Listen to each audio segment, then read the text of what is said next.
వ్యవస్థలు కానివ్వండి, ఒక పక్క ఫీజు రీయింబర్స్మెంట్ కానివ్వండి, అమ్మకు ఒడి కానివ్వండి, అమ్మకు వందనం కానివ్వండి, ఈ పథకాలన్నీ అత్యంత కరోనాలో ఉన్న అత్యంత హేయమైన పరిస్థితుల్లో కూడా అమలయ్యాయి. కానీ ఇప్పుడు చూసుకుంటే అన్నీ అటకెక్కాయి. ఎందుకంటారు? విద్యా వ్యవస్థలో సమూలమైన మార్పులు తెచ్చిన వ్యక్తి ఎవరైనా ఉన్నారంటే రాష్ట్రంలో జగన్మోహన్ రెడ్డి గారు.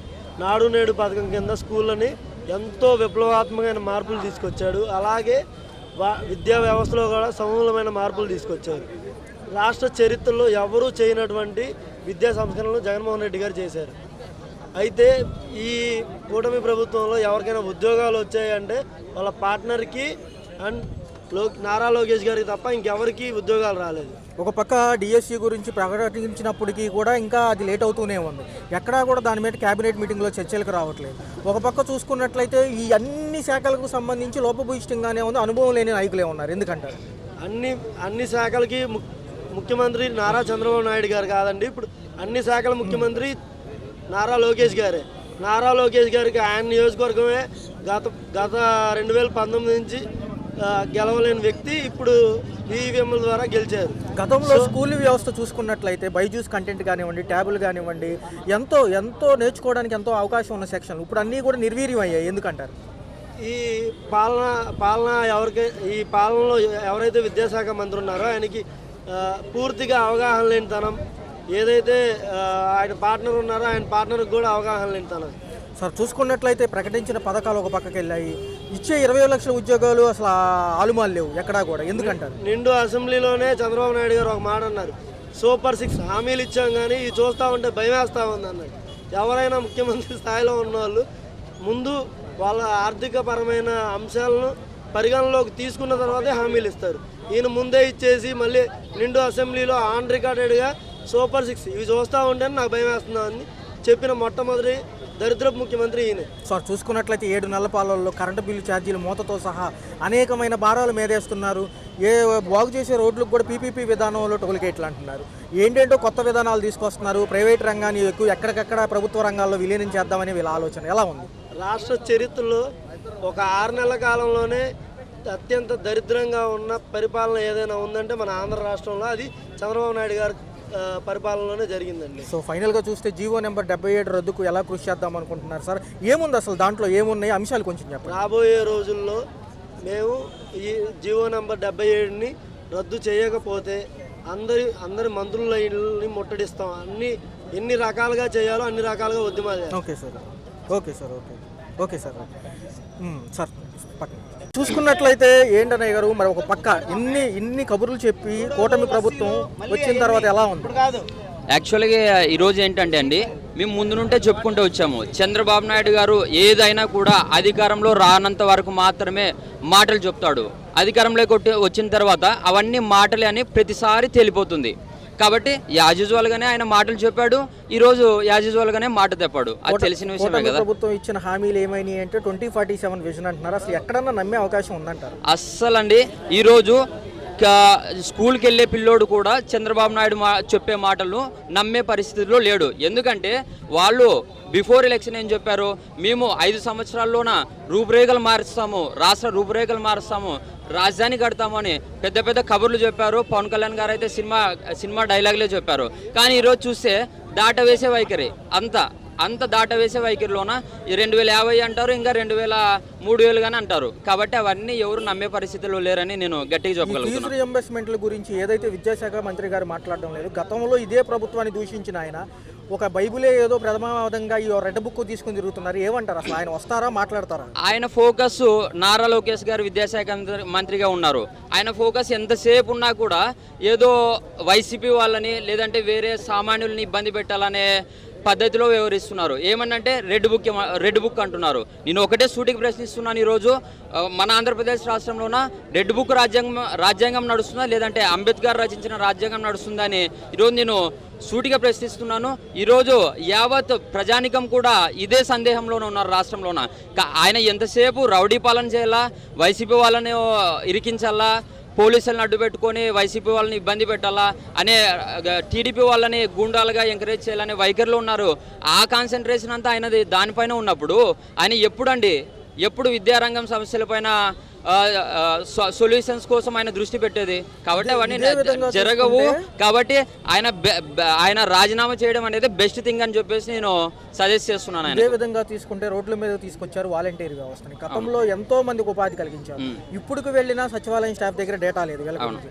వీళ్ళు కూడా వీళ్ళ మీద డిపెండ్ అవ్వాల్సింది. ఎలా అనిపిస్తుంది సార్, ఎలా అనిపిస్తుంది ఈ అంశాలన్నీ చూసి? ఒక్కటండి, గాంధీ గారు ఏ రోజే చెప్పారు, గ్రామాల్లోన మండల స్థాయి నియోజకవర్గ స్థాయిలకు రాకోకుండా గ్రామాల్లోనే వారి పనులు చక్కబడిన రోజు గ్రామ స్వరాజ్యం సాధించబడుతుంది. ఆ రోజే మనం సాధించిన స్వాతంత్రానికి పూర్తి విలువ అని గాంధీ గారు ఏ రోజే చెప్పారు. అది చాలామంది ముఖ్యమంత్రులు మారారు కానీ ఎప్పుడూ కంప్లీట్గా అమలు కాలేదు. కేవలం మన మాజీ ముఖ్యమంత్రి వర్యులు జగన్మోహన్ రెడ్డి గారు ముఖ్యమంత్రిగా ఉన్నప్పుడు మాత్రమే దాని వైపుగా బలంగా అడుగులు పడ్డాయి. ఎన్ని ఆటంకాలు ఉన్నా కూడా, ఎంత లోటు బడ్జెట్ ఉన్నా కూడా ఆయన గ్రామ స్వరాజ్యాన్ని సాధించడం కోసము సచివాలయ వ్యవస్థను, తర్వాత వాలంటీర్ వ్యవస్థను తన టోటల్గా రెస్పాన్సిబిలిటీ తీసుకొని ఇంప్లిమెంట్ చేశాడు. గతంలో కరోనా ఉన్న సమయంలో కూడా సంక్షేమ పథకాలు అమలయ్యాయి. ఇప్పుడు కూటమి ప్రభుత్వం వచ్చి 7 నెలలు అవుతుంది. అసెంబ్లీలో మొన్న జరిగిన ఫస్ట్ అసెంబ్లీ సమావేశాలు ఈ చూస్తే భయం వేస్తుంది అన్నారు. నమ్మగలుగుతారు ప్రజలు? అవును. ఒకటండి, ఏంటంటే విషయము, ఏ ప్రభుత్వం అయినా కూడా ఫెయిల్ అవ్వడానికి మినిమం 1 to 1.5 year టైం తీసుకుంటుంది. బట్ మన ఆంధ్రప్రదేశ్ చరిత్రలో ఫస్ట్ టైము కేవలం వితిన్ 6 to 7 months లోపలే అట్టర్గా ప్రాఫ్ అయింది ఈ ప్రభుత్వం, ఎన్డీఏ కూటమి ప్రభుత్వం ఈసారి. కాబట్టి వాళ్ళతో ఏమీ కాదండి, కల్లబుల్లి మాటలు చెప్పారు. ఇంకా వాళ్ళతో ఏమి కాకపోగా ఏవైతే ప్రజానికానికి రాష్ట్రానికి మేలు చేసే వ్యవస్థలు ఉన్నాయో, లైక్ వాలంటీర్ వ్యవస్థ లాంటివి, వీటన్నిటిని కొలాప్స్ చేస్తూ రాక్షసానందం పొందడం తప్ప ఈ ఎన్డీఏ గవర్నమెంట్ ఏమీ సాధించలేదని చెప్పేసి గట్టిగా చెప్పగలుగుతాం. ముఖ్యమంత్రి గారి వైపు వెళ్తే కనుక గతంలో ఎంతో ఉద్వేగంగా ఒక సినీ పక్షిలో ఆయన ఎంతవరకు రెచ్చిపోయారో అందరూ చూశారు. మరి ఇప్పుడు చూసుకుంటేనేమో సైలెంట్ అయిపోయి రేషన్ బియ్యమో సీజ్ ద షిప్ అని అడు తిరుగుతున్నారు. మరి ఇన్ని సమస్యలు ఉన్నాయి, మాట్లాడవచ్చు కదా సార్ దాని మీద? ఒక్కటి సార్, నేను సూటిగా చెప్తాను, చిన్న పిల్లోడు అబ్జర్వ్ చేసినా కానీ రోజు అర్థమవుతుంది. ఏ రోజైనా కానీ పవన్ కళ్యాణ్ చెప్పిన మాట మీద నిలబడినాడా? ఆయన ఈరోజు విజయవాడకు వస్తే నేను విజయవాడ బిడ్డని అంటాడు, కర్నూలుకు పోతే నేను కర్నూలు వీధి బల్లో పెరిగిన వాడిని. రకరకాల మాటలు మార్చడం ఆయన డైలీ లైఫ్ స్టైల్లో అది భాగం అండి. సో ఆయన గురించి సీరియస్గా ఆలోచించాల్సిన పని అయితే ఏమీ లేదు సార్. ఒక పక్క చూసుకున్నట్లయితే పోరుబాటులో మొన్న విద్యుత్ ఛార్జీల మీద పోరాడారు. అందుకు ముందు చూసుకుంటే రైతుల విషయం కూడా రాబోతుంది. మరి రేపు 3వ తారీఖు కూడా ఏదో ఉందంటున్నారు. ఎలా ఉండబోతుంది భవిష్యత్తు కార్యాచరణ, ఎలా ఉండబోతుంది? అనేక హామీలు అన్నీ కూడా లోపభూయిష్టంగా అబద్ధపు హామీలని తేలిపోయినాయి ప్రజల్లో. ఎలా అనిపిస్తుంది? ఒకటండి, అన్ని హామీలు కూడా తుంగలో తొక్కినారనేది ప్రజలకు క్లారిటీ వచ్చింది. ప్రజల తరపున మేము నిలబడడానికి వైఎస్ఆర్ కాంగ్రెస్ పార్టీగా మేము ఆల్వేస్ రెడీగా ఉన్నాము. మొన్న మేము రైతాంగానికి సంబంధించిన సమస్యలపైన కలెక్టరేట్లోన వినతి పత్రాలు ఇచ్చాము. రైతులకు మేము ప్రతి పంట స్టార్టింగ్లోనే 13,000 చిల్లర రూపాయలు ఇచ్చి వాళ్ళకు మా వంతుకు సాయం చేసే వాళ్ళము. తర్వాత ఈరోజు అది లేదు. రైతులు చాలా అల్లాడిపోతున్నారు కరువులో కూడా. ఇంకొకటి, విద్యుత్ ఛార్జీలకు వస్తే ఎట్టి పరిస్థితుల్లో విద్యుత్ ఛార్జీలు మేము పెంచబోమని చెప్పేసి ఈరోజు అట్టర్గా మాట తప్పిన పరిస్థితి మనం ఈరోజు చూస్తున్నాము. అండ్ 3వ తేదీ ప్రోగ్రాం విషయానికి వస్తే ఫీజు రింబర్స్మెంట్ బకాయిలు వెంటనే అధికారంలోకి వచ్చిన వెంటనే చెల్లిస్తామని చెప్పేసి నారా లోకేష్ గారు గంటాపదంగా ఎలక్షన్ ముందు చెప్పారు. కానీ అది ఇప్పటి వరకు అమలు చేయకపోగా కాలేజ్ యాజమాన్యాలు విద్యార్థుల్ని ఇబ్బంది పెడుతున్నాయి. కాబట్టి మేము దానిపైన పిలుపిచ్చి రాష్ట్ర వ్యాప్తంగా కలెక్టరేట్ల వినతికి మేము పిలుపునివ్వడం జరిగింది. కాకపోతే కొన్ని అనివార్య కారణాల వల్ల పిల్లలకు అన్ని కాలేజీల్లో ఎగ్జామ్స్ జరుగుతున్నాయి, సెమిస్టర్ ఎగ్జామ్స్. కాబట్టి దాన్ని January 29th పోస్ట్ పోన్ చేశాము.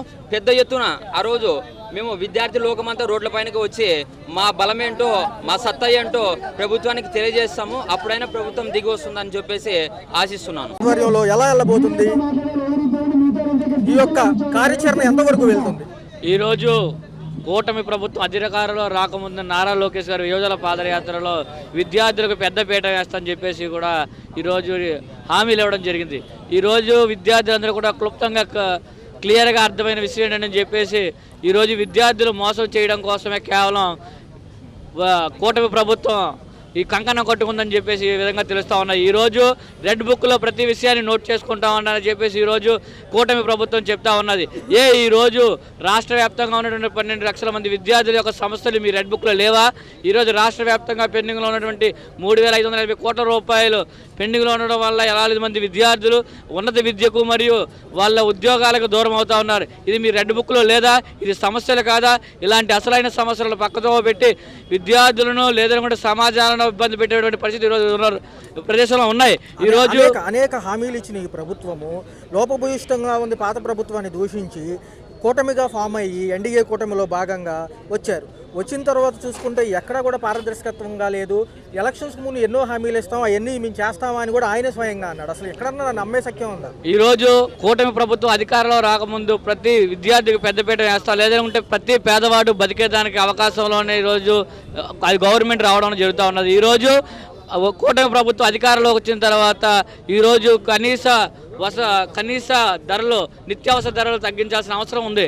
కానీ ఈరోజు నిత్యావసర వస్తువులు ధరలు పక్కన పెడితే ఈరోజు రాష్ట్రంలో అధికారం ఉన్నటువంటి కూటమి ప్రభుత్వం తల్లికి వందనం పేరిట విద్యార్థులకి ఇవ్వాల్సినటువంటి దాన్ని పక్కన పెట్టి తల్లికి వందనం పక్కన పెడితే తండ్రికి ఇంధనం అనే దాన్ని తీసుకొచ్చారు. ఈరోజు తండ్రికి ఇంధనం అంటే మనందరికీ తెలిసిందే. ఈరోజు మధ్యతరగతి వ్యక్తికి ఉల్లిపాయలు, పచ్చిమిరపాయలు, ఆయిల్ రేట్లు, గ్యాస్ రేట్లు తగ్గిస్తే వాళ్ళ జీవనం అనేది మెరుగైనటువంటి విధంగా ఉండేటట్టు ఉంటుంది. ఈరోజు కూటమిలో ఉన్నటువంటి రాష్ట్ర ప్రభుత్వం మధ్యతరగతి మద్యం అంట కేవలం 99 రూపాయలే ఫుల్గా తాగి ఒంటిలో ఉన్నటువంటి కుటుంబాల మధ్య చిచ్చు పెడుతూ వాళ్ళు శుభ్రంగా కొట్టుకుంటే అధికారంలో ఉన్నటువంటి రాష్ట్ర ప్రభుత్వానికి మంచిగా ఇన్కమ్ వస్తుంది. దానివల్ల రాష్ట్ర ప్రభుత్వం బాగా నడుస్తుంది. ఇంట్లో మాత్రం రచ్చ పెట్టుకోవాలని చెప్పేసి ఈరోజు రాష్ట్ర ప్రభుత్వం చెప్తా ఉంది. కాబట్టి ఇదే రోజు ఒకటే చెప్తా ఉన్నాం. ఈరోజు రాష్ట్ర వ్యాప్తంగా విద్యార్థుల సమస్యలు కానీ లేదా గ్రామీణ ప్రాంతంలో పెరిగినటువంటి గ్రామీణ సమస్యలు కానీ ఈ యొక్క కూటమి ప్రభుత్వంలో సమస్యల నిలయానికి కారణాలుగా ఉన్నాయి. కాబట్టి ఇదే తరుణంలో కూడా ఏఐఎస్ఎఫ్గా చెప్తా ఉన్నాం, ఏదైతే రాష్ట్రంలో ఉన్నటువంటి వివిధ సమస్యలను పరిష్కారం చేయాలి, లేకపోతే ఏఐఎస్ఎఫ్గా మీకు తెలియనిది ఏమీ లేదు. ఈరోజు స్వాతంత్ర ఉద్యమంలో పిడికిలిని బిగించిన సంఘం, అలాంటి పోరాట చరిత్ర కలిగిన సంఘానికి ఈరోజు ఇదేం పెద్ద సమస్య కాదు. పెద్ద ఎత్తున ఎక్కడ సీఎం కనిపించినా, లేదంటే డిప్యూటీ సీఎం గారు కనిపించినా, లేదంటే విద్యాశాఖ మంత్రి నారా లోకేష్ గారికి సంబంధించిన వాళ్ళు ఎక్కడ కనిపించినా సరే ఏఐఎస్ఎఫ్ అడ్డుకుంటామని కూడా ఈ రోజు సందర్భంగా చెప్తా ఉన్నాం. భవిష్యత్తు కార్యాచరణ ఎలా ఉండబోతుంది సార్? ఇచ్చిన హామీలు నెరవేరకపోతే తీవ్రతరం ఎలా దాల్చబోతుంది? ఈరోజు విజయనగరం వేదికగా పోరు దీక్షలో వివిధ విద్యార్థి సంఘాలను కలుపుకొని పెద్ద ఎత్తున దీక్ష కార్యక్రమం చేయడం జరుగుతూ ఉంది. ఇదే తరుణంలో రాష్ట్ర ప్రభుత్వం తక్షణమే ఈ స్కాలర్షిప్లు జీవో నెంబర్ 77 రద్దు చేయకపోయినా, లేదనుకుంటే రాష్ట్ర వ్యాప్తంగా పెండింగ్లో ఉన్నటువంటి 3,850 కోట్ల రూపాయలు బకాయిలు విడుదల చేయకపోయినా సరే ఈ యొక్క సీఎం సచివాలయాన్ని ముట్టడిస్తామని చెప్పేసి ఈరోజు బహిరంగంగా చెప్తా ఉన్నాం. సో ఇన్వెస్ట్మెంట్లు అనేవి గత ప్రభుత్వాలకు సంబంధించి ఎన్నో ఎన్నో ఎన్నో వాగ్దానాలు చేసిన వీళ్ళు వచ్చే ముందు ఎలక్షన్స్ ముందు ఎన్నో వాగ్దానాలు చేసి వచ్చారు. గత ప్రభుత్వం మీద నెపం నెట్టే ఆలోచనలోనే ఉన్నారు. మరి వీళ్ళు ఏం చేయబోతున్నారు? గత ప్రభుత్వం చూసుకుంటే దాదాపు సంవత్సరానికి 4 క్వార్టర్ల ఫీజు రీయింబర్స్మెంట్ విడుదల చేయాల్సింది దాదాపు 2 క్వార్టర్లుగానే ఫీజు రీయింబర్స్మెంట్ విడుదల చేసి మిగతా 2 క్వార్టర్లుగా ఉన్నటువంటి ఫీజు రీయింబర్స్మెంట్ విడుదల చేయకపోగా పేద విద్యార్థులు ఎవరైతే ఉన్నారో వాళ్ళందరూ విద్యకి దూరం అవుతున్నారు. మరియు డిగ్రీలు పూర్తి అయిన తర్వాత వాళ్ళకి సర్టిఫికేట్ ఇన్ పక్షంలో వాళ్ళు సూసైడ్కి కూడా గురవుతున్నారు.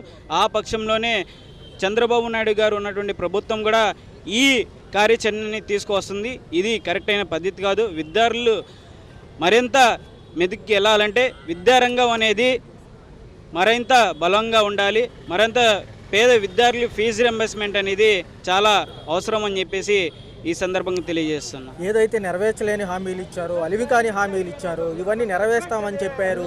మరి ఎలా ఉండబోతుంది భవిష్యత్తు కార్యాచరణ? ఎలా ఉండబోతుంది? మన ఏఐఎస్ఎఫ్ తరఫున మనం యూనివర్సిటీల కాడి నుంచి ఎమ్మెల్యే కావచ్చు, ఎంపీలు కావచ్చు, సీఎం ఇంటి వద్దలు కావచ్చు, లేదంటే ఆఫీస్ కాడైనా పెద్ద ఎత్తున ముట్టడి చేసి మన పేద విద్యార్థులకి ఉన్నత విద్యని అందించే రకంగా పోరాటాలు చేస్తాము. మరింత బలంగా ప్రతి ఒక్క విద్యార్థి సంఘాన్ని కలుపుకొని మరింత పెద్ద ఎత్తున పోరాటాలు చేస్తామని చెప్పేసి ఈ సందర్భంగా తెలియజేస్తాం.